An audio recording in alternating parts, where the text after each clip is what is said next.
Molweni emakhaya samkele nababukeli kwijelo iDTT nankuvimba wangokuhlwanje. Umphathiswa ujongene nombane kweli ugqirha Ramokgopa uthi ukusebenza kwakhona kwecandelo lesine kwiziko lombane lasekhusile kuza kunceda ukunciphisa ucimicimi wombane kweli. Ramokgopa uthi phakathi kukaSeptemba ukuya kutsho ngoNovemba eli lingalindela ukongezwa kwamandla ombane kuvimba nanjengoko esebenza amaziko ombane aliqela ekhusile. Ethetha kwinkomfa kunye nonondaba malunga nezicwangciso zokulungisa ingxaki yezamandla kweli, umphathiswa uthena njengoko eli belinesigaba eziphezulu zocimicimi zifikelela kwisigaba sesithandathu stage 6 kodwa ngoku Ramokgopa uthi sekufuphi ngaphambili. Umphathiswa ojongene nombane kweli ugqirha Ramokgopa ugxininise ukuba ukumiliselwa kwesigaba sesithandathu socimicimi wombane ustage 6 bekunyanzelekile ukuze iEskom ikwazi ukulungisa iziseko. Le nkampani iphehla umbane kweli ikwathe ukunyuswa kwesigaba socimicimi kongezwe nakukushokoxeka kwediesel, nto leyo ichaphazela ukusebenza kweziphehli zombane. Umphathiswa uthi iziko lombane ikusile liza kudlala indima enkulu ekunciphiseni ucimicimi nanjengoko eza kusebenza amacandelo aliqela eliziko ukuqala kule imiyo uyokutsho ngoNovemba. So remember now you have unit 4 running. I did say now is running. By the end of October you'll have unit 1 and 3 running. So the accumulation of these 3 units is 2,400 megawatts. iEskom iphawule ukuba kubekelwe bucala imali efikelela kwi11 billion rand ukulungisa amaziko ayo. Ramokgopa uthi kubalulekile ukulungiswa rhoqo kwala maziko ukuthintela ukonakala kweziseko zombane. We are looking at various financing options to allow us an opportunity to expand the grid, strengthen the grid at the rate that will make it possible for us to accommodate new generating capacity, especially the ones that are coming from renewable energy sources. Ugqirha Ramokgopa uthi kudingeka imali engange 210 billion rand ukuze kongezwe amandla ombane kuvimba. iEskom ithi uqala emva kwemini namhlanje ngentsimbi yesine uyokutsho ngomso ngentsimbi yesine emini eli liza kuba kwisigaba sesibini socimicimi ze emva koko kuqalise isigaba sesine socimicimi wombane de ibe ngolwesibini kule veki. Angaphezu kwama-50 amatyotyomba atshileyo eBeacon Bay eMpuma Koloni kwashiyeka iintsapho zimbanguza zingenandawo yokufihla intloko nokusiwa phantsi kwempumlo. Kukholelwa ukuba lo mlilo ubangelwe zintambo zombane ezifakelwe ngongekho mthethweni kwanompumelelo. Abahlali bathi sekuqenqgeleka iminyaka bengenawo umbane kwaye nomasipala akabancedanga nganto, yiyo loo nto bebhenele ukuzifakela umbane ngongekho mthethweni. Kusenjalo balishumi abantu abaphulukene nobomi kwesinye isiganeko somlilo eQonce naseGqeberha. Umoya obhudla ngamandla ubhebhethekise lo mlilo washiya ngasemva ubutyobo. Iintsapho ezingamaxhoba omlilo enompumelelo zizama ukumilisela izindlu zazo. Kulenhlekele ababahlali baphulukene neempahla zabo kwakunye nezixhobo zabantwana zokufunda. Bathi urhulumente akayinanzanga imeko yabo. Basimoshakalelwe sonke singabahlali, impahla khonto yonke into asinanto at all, akho kwanto esinayo, asinakutya, asinampahla, asinantoni, asinayo kwa material leyo kwakha. Bhutwam simoshakalelwe gqithi, sibhlungu kakhulu. Ndonzakele kakhulu because umntana ngoku akanancwadi and ubhala itest, so incwadi zakhe zitshele phaya zonke, akanazitextbook, akanazihlangu zesikolo, akho kwanto, yonke into yakhe itshele phaya, zonke impahla zethu zitshele phaya. Masipala iBuffalo City uthi eyona ngxaki inkulu kule ngingqi kukutsalwa kombane ngondlela mnyama. Enye ingxaki ezibangela into yokubana kwehlele intlekele into yokubana imimoya ebibhudla ngamandla iye yenza umonakalo, kodwa ke lo monakalo wenziwa into yokubana abantu bakuthi belangingqi baye bakonekte kumbane ngokungekho semthethweni, nto leyo ebangela into yokubana kutshe. Ewe ke siyayazi into yokubana loo nto leyo yinto eyintlungu kuba kaloku abantu bayawufuna umbane, kodwa ke ingingqi leyana ayiwenzelanga loo nto leyo. Yiyo nto ke sifuna umhlaba kwenzela abantu sibakhele ukwenzela ubana sikwazi ukuyilungisa lento ingabi into isehlela apha eBuffalo City imihla nezolo. Ukanti amapolisa ephondweni athi abantu abalishumi baphulukene nobomi babo eQonce naseGqeberha ngenxa yemililo. It is suspected that the cause may have been as a result of illegal electricity connection. However, the exact cause will be determined by the fire department. In both cases, inquest dockets have been opened for investigation. Amapolisa asungula uphando ngezehlo zomlilo kweliphondo. Ndingusidima Mveku kwiindaba zeSABC eBeacon Bay eMpuma Koloni. Ibhunga lomasipala wasePhalaborwa ubhengeze isimo sentlekele ePhalaborwa eLimpopo emva komlilo otshabalalise indawo zokuhlala ezili-14. Amaqondo aphezulu obushushu akholelwa njengonobangela womlilo kumatyholanweniso lomlilo kwizindlu zokufuphi. Ububanzi balombhodamo buseza kufunyanwa. Emva komlilo ogqugqisileyo wathabatha iyure ukucima, iintsapho ezili-13 ngoku zibala ukubetheka kwazo kwikhaya lakwaMabunda, indawo eyayikhuselekile yabo xa kungoku luthuthu. Olu sapho luthi uphahla olufulelwe ngengca lwendlu enezigaba ezintathu lutshatyalaliswe ngulo mlilo. I am depressed basically because it's something you've worked for all your life, you know. We go to work with the people you want to have a safe, comfortable home to stay in. Ndlu eqeshisayo ekufuphi nayo ayisindanga. Abamelwane bahlanganisene apho ngeenkqubo zokucoca. Bakhumbule eso sithwakumbe sobusuku benoloyiko lokuba izindlu zabo kungaphela ngazo nanini na. I was checking and stressing because I've got a gas bottle in the house. And I've got kids in the house and I was really scared. Umasipala wasekuhlaleni iPhalaborwa nowesithili saseMopani banikeze indawo zokuhlala zethutyana kwiintsapho ezichaphazelekileyo. Ibhunga lasePhalaborwa linqobanise nentloko ukubhengeza esi simo sentlekele. We are saying as the local municipality, we are going to sit down with the district together with all the stakeholders, make sure that in our IDP we speak to the issues of the disaster, because Phalaborwa now we can see that it's a disaster area. Imigudu yokulungisa le meko emaxongo ilindeleke ukuba iqhubeke nangakumbi kule veki. Oceba basetyhini eNtshona Koloni baphakamise izikhalazo ngomsebenzi omninzi nokhokelela kuxinzelelo lwengqondo. Umbutho wamasipala kweli ububamba imbizo yekomishoni yabasetyhini ngaphantsi komxholo othi ukukhawulezisa umakulinganwe kwakunye nophuhliso lwezakhono. Oceba abamele omasipala nesigqeba sezithethi baye badibanisa intloko bexoxa ngemicimbi ejamelene namanina. And I feel that if we as females in council struggle so much with our mental and emotional well-being, what example are we for the community members and for the ladies that are sitting in situations that are dire? Leli khohle imemelele ukuba bangene kwizikhundla zolawulo abantu abangomama. Abakwazi ukuthatha unxaxheba kwezorhwebo, abakwazi ukuthatha inxaxheba nakweziba bathathe indawo ezibalulekileyo ezikhundleni, whether zezokupolitika okanye kuselurhulumenteni kunye nakumacandelo abucala. Siyabona uba ii-CEOs zibangabantu abangootata, azibi ngabantu abangomama.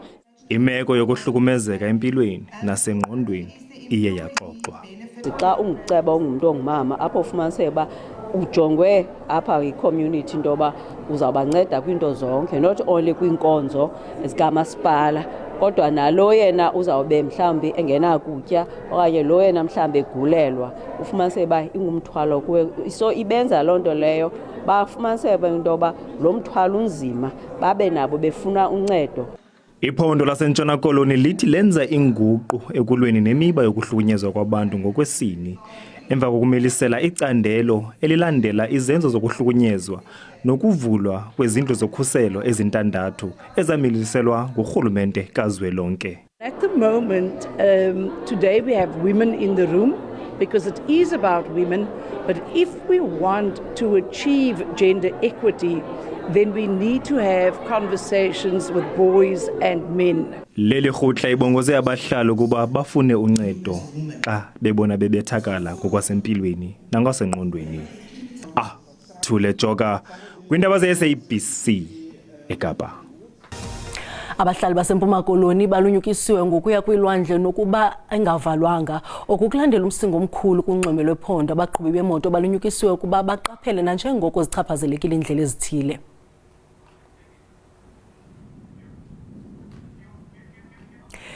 Ikhempu yaseWilo eGqeberha oko bivaliwe kubahlali ngenxa yemisinga emandla etshabalalisa amakhaya necaravan. Abenkonzo yemo yozulu bathi kunemimoya ye-gale force nemisinga yespring eyenzeka ngexesha elinye.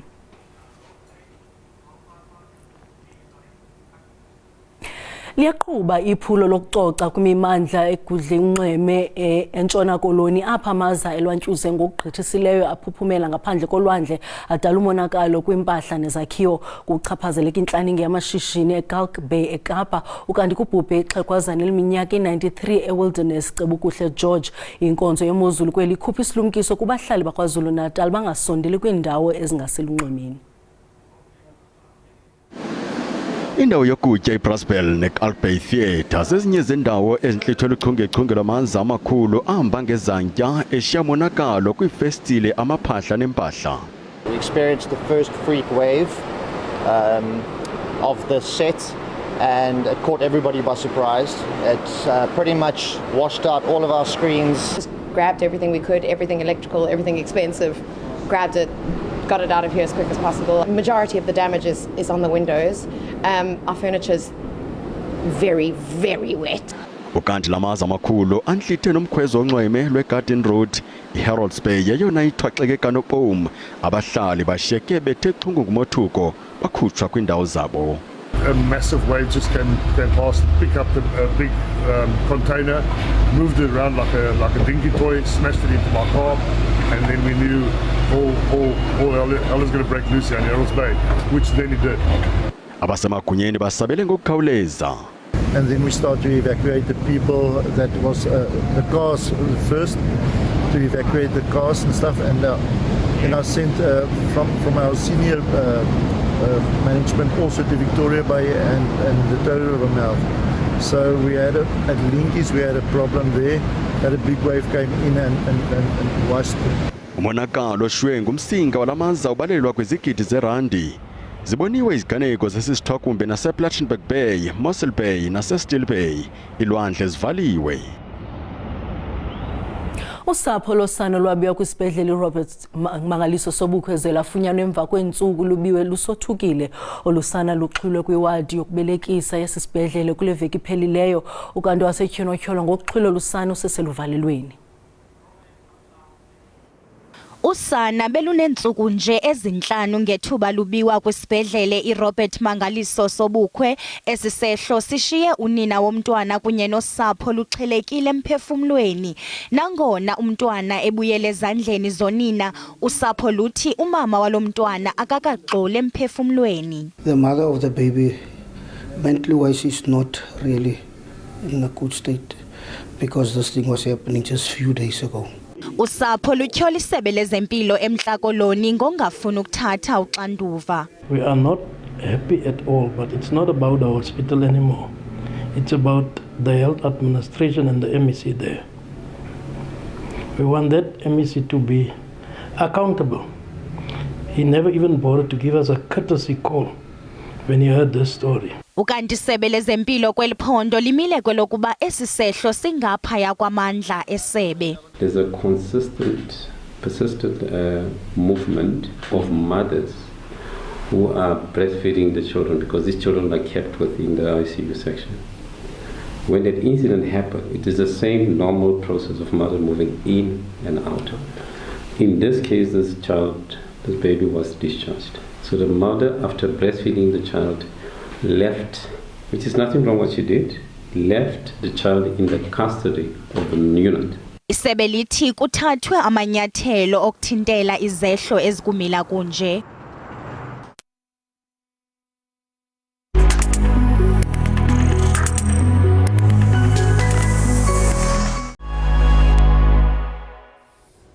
Ukanti ngoku apha estudio sinosandile ehlanganeni nointatheli yelijelo yobuchwepheshe nozokusilumkisa ngokuthenga iSIM cards esele zenziwe iRika kwizikroxo zasekuhlaleni.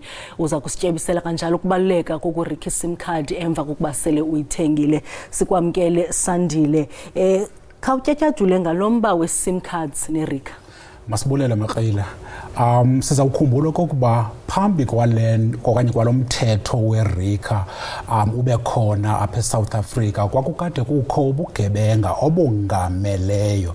Obubugebenga ke busenziwa ngabantu besebenzisa iSIM card.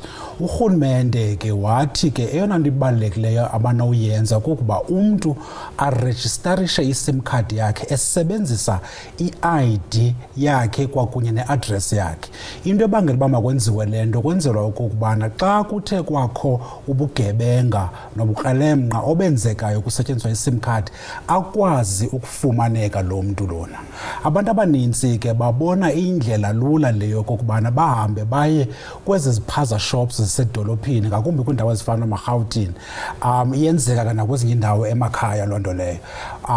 Kuba ke yona ke le nto lena akukho sidingo sokokuba usebenzise i-ID yakho kwakunye ne-address yakho okanye i-proof of residence. Ubungozi bale nto ke kukuba umntu ongayirejistarishanga iSIM card yakhe kuRika wathenga iSIM card kwezi ziphaza shop erikhiweyo uzawuthatha i-information yomnye umntu ithi kanti lo mntu lona kudala ezenza izinto ezingekho mthethweni.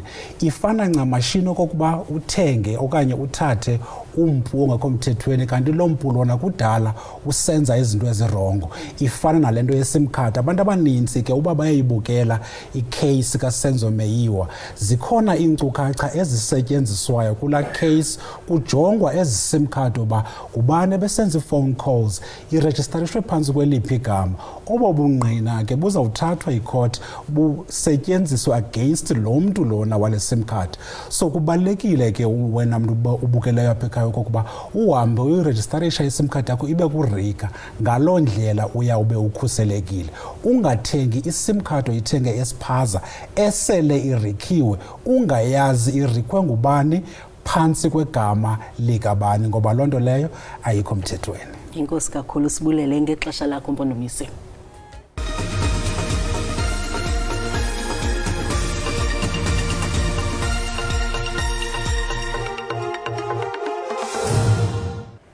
Iphondo laseMpuma Koloni libhengeze abagqatswa abayi-81 nabagaqele amawonga kumnyhadala wabagqwesileyo nozakubanjelwa eMonti ngomhla wama-22 kule nyanga. Intshatsheli yehlabathi kudidi lwempukane i-flyweight ngolwasemzini uSivenathi Nontshinga uza kufumana iwonga elikhethekileyo kumphathiswa wezemidlalo, inkcubeko namasiko uNkosikazi Nonceba Khontsiwe. Kwakhona iphondo lamaqhawe kumanqindi umbhoxo neqakamba liza kuwonga abadlali abangompondo zihlanjiwe kumawonga akhethekileyo alonyaka. La mawonga aqaqambisa uphuhliso lwezemidlalo kumacandelo ngaphezu kwama-20. Phakathi kwe-nominations eziphumileyo nezi-22 categories kukho icategory ebizwa MEC Special Categories apho kusiye u-MEC wabona kufanelekile ukuba uSivenathi the special one Nontshinga makabe yinxalenye. Yezemidlalo eMpuma Koloni lamkela ngezandla ezishushu eliphulo kwaye ikhuthaza amaqela ezemidlalo azibhalise kwimibutho yasephondweni.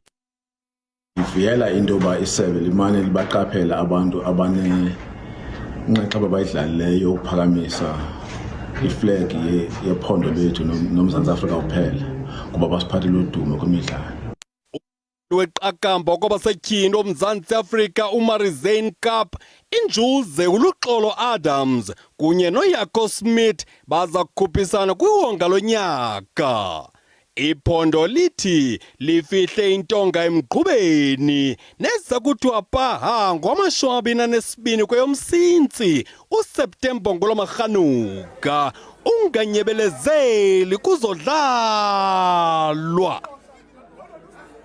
Sibulele mawethu ngokusibuleka indlebe sinikhumbuza zangomso ziza noxa bethu ngesizulu. Kamnandi mawethu.